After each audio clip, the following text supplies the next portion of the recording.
با سلام خدمت همین بینندگان عزیز. خب اینم جعبه ابزاری که به عنوان آپشن سایپا لحاظ کرده بود رو خرید ماشین کویک جی ایکس با ترمز ESC.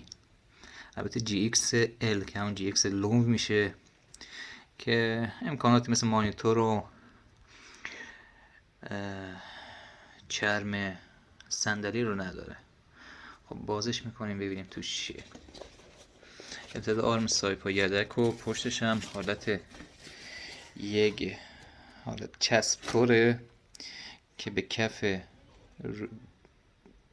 موکتی که جعبه عقب بچسبه. بازش میکنیم ببینیم توش چی هست. همجور که میبینین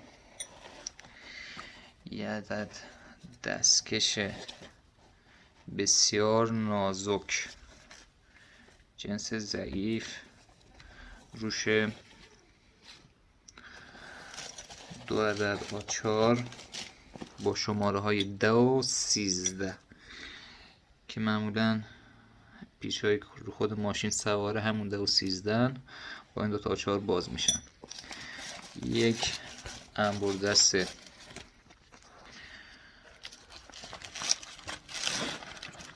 کوچیک ضعیف که فکر نکنم 150 بیشتر تو بازار بیارزه.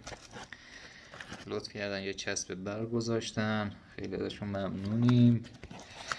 یک پیشگوشتی 2 سو که البته این باز میشه، به 2 صورت 4 سو هم مورد استفاده قرار میگیره و به نظر من اون که بیشتر از همه قیمت داره یک چراغ پیشانیه.